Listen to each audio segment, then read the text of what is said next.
The rain was falling hard over downtown Charlotte, North Carolina. Cars splashed through puddles. Umbrellas bent in the wind. Inside the elegant glass entrance of the Grand Harbor Hotel, guests hurried through the revolving doors, grateful to escape the storm.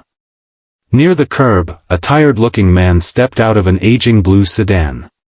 He reached into the back seat and carefully lifted his sleeping daughter into his arms. The little girl couldn't have been older than 7. Her head rested on his shoulder.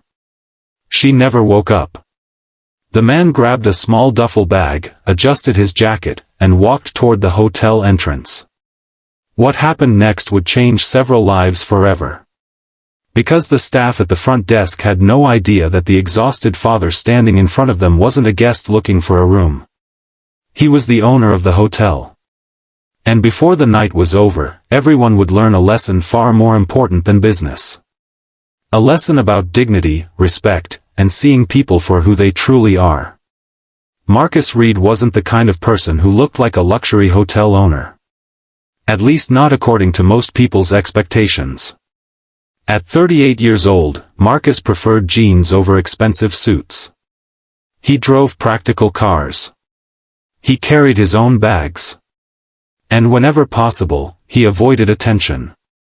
But none of that reflected the journey he had taken to get there. 10 years earlier, Marcus had worked maintenance jobs while attending community college at night. Life became even harder after losing his wife, Danielle, to a sudden illness when their daughter Ava was only 2 years old.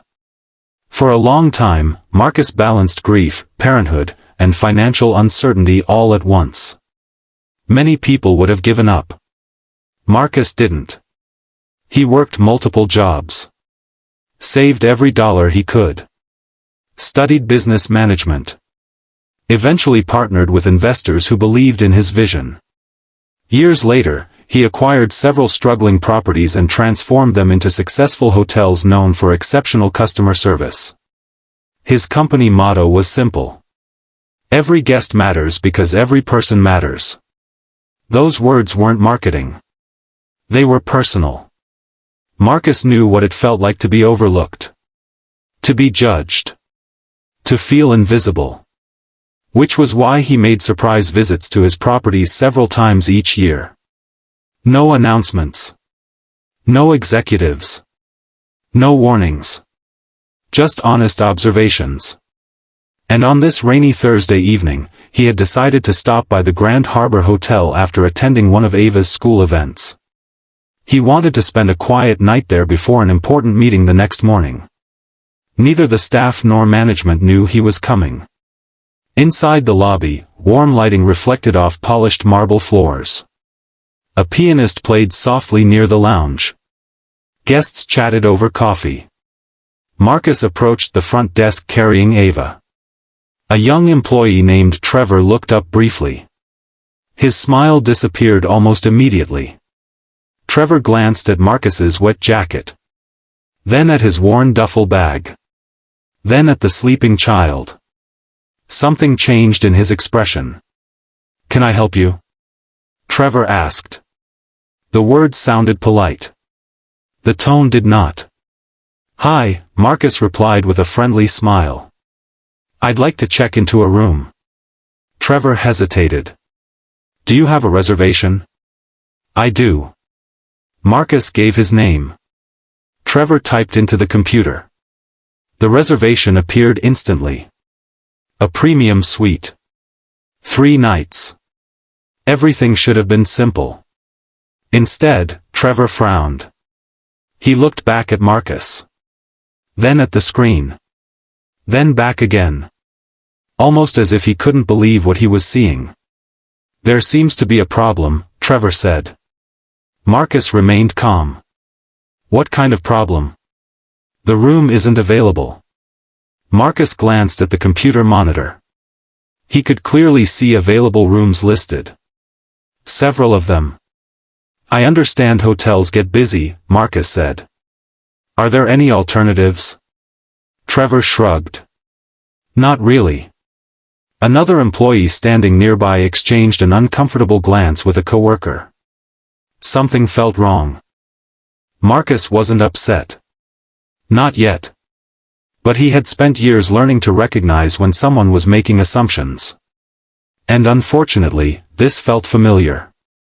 Just then, an older couple entered the lobby. They walked directly to the front desk.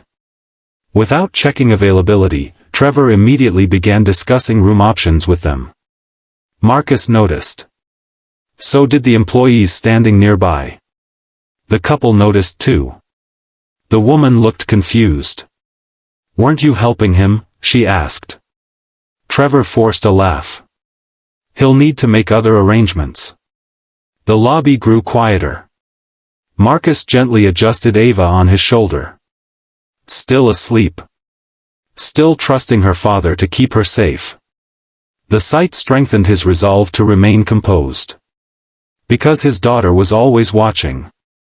Even when her eyes were closed. A housekeeper named Elena had been arranging flowers near the lobby entrance.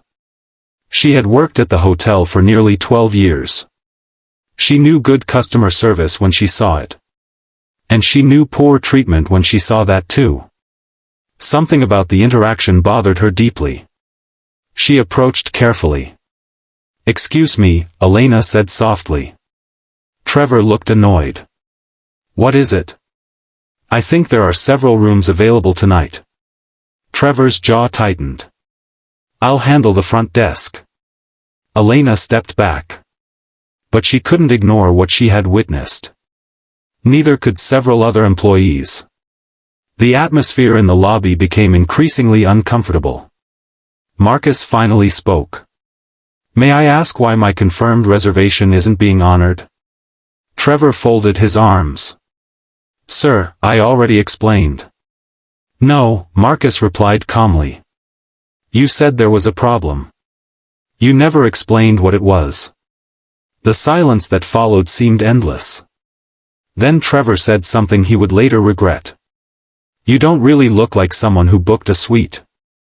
The words landed like a stone dropping into water. The entire lobby froze. Even the pianist stopped playing. Marcus stared at him. Not angry. Not shouting. Just disappointed. Deeply disappointed. Because this wasn't merely about a room anymore. It was about respect. At that moment, Ava slowly opened her eyes. "Daddy?" Marcus smiled instantly. "Hey, sweetheart. Are we here?" "We are." She rubbed her eyes and looked around. The beautiful lobby made her smile. Then she noticed the tension. "What happened?" Marcus gently kissed her forehead. "Nothing we can't handle." Elena felt her heart ache.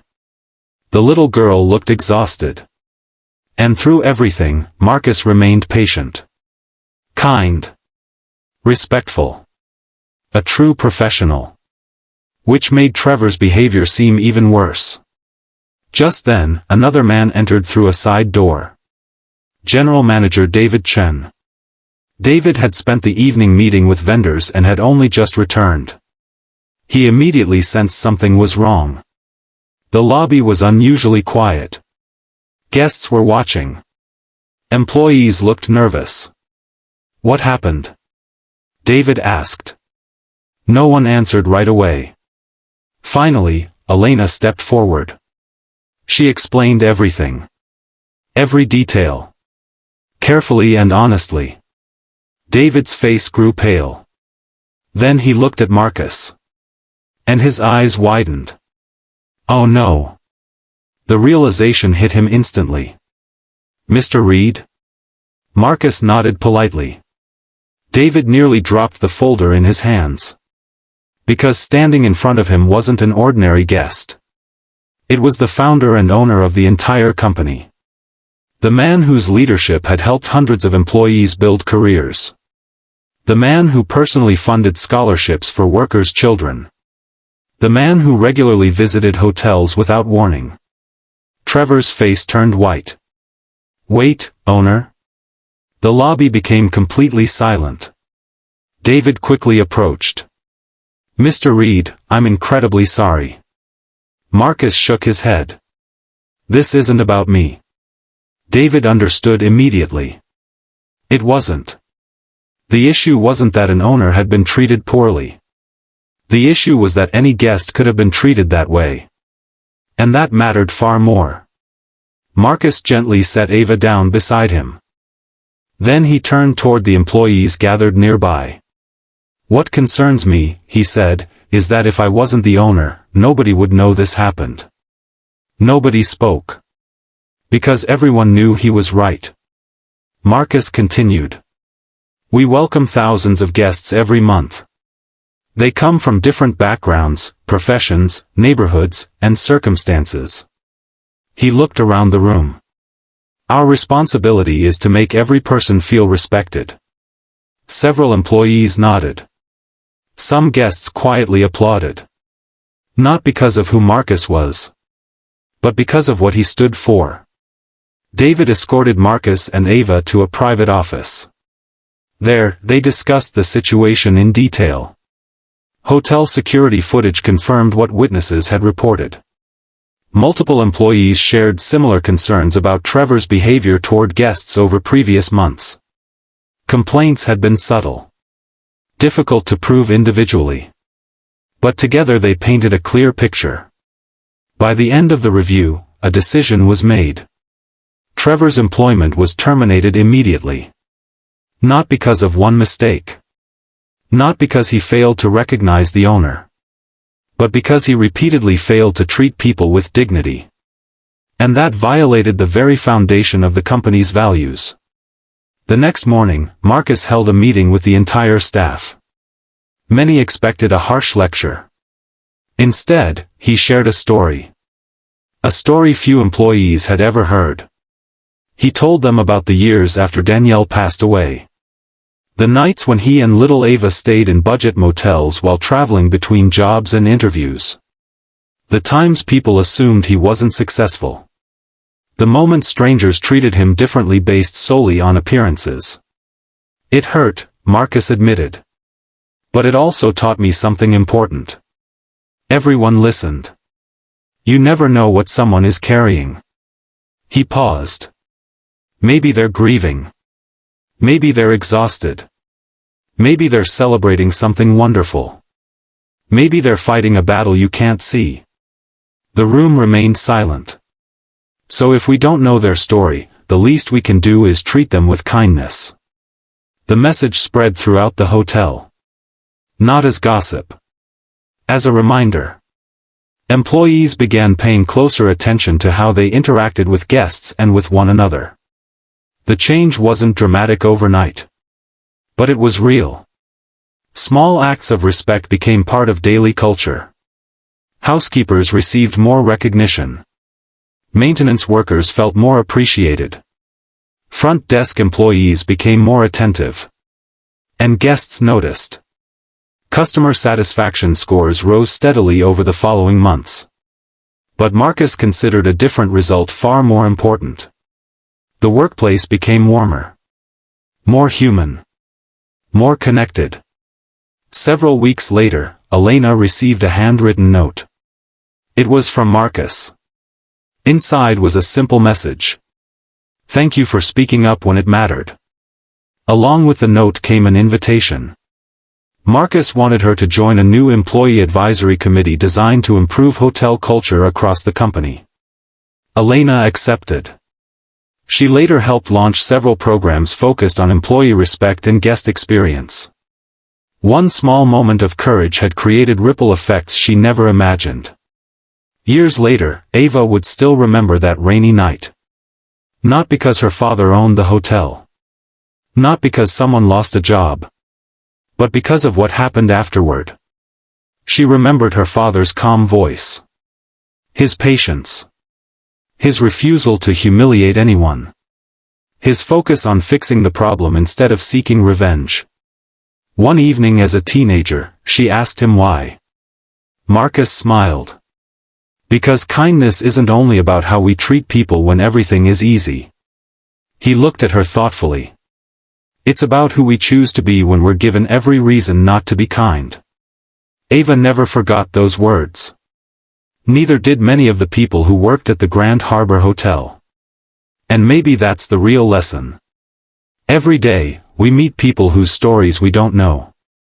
We see a few seconds of their lives and assume we understand the whole picture. But appearances rarely tell the full story. The tired father carrying a sleeping child. The worker wearing old clothes. The quiet customer standing in line. Each person carries experiences, struggles, dreams, and value that can't be measured by what we see on the surface. Kindness begins when we remember that. Because respect should never depend on status. Dignity should never depend on appearance. And the smallest act of compassion can change the direction of someone's day, or even their life. So the next time you meet a stranger, pause before making assumptions. Offer patience. Offer respect. Offer kindness. You never know who they are. More importantly, you never know what they need. And sometimes, the greatest measure of character isn't how we treat important people. It's how we treat everyone else. The same way. Every single time. The end. This version is fully fictional, family-friendly, emotionally driven, and centered on kindness, dignity, leadership, and personal character rather than revenge or humiliation.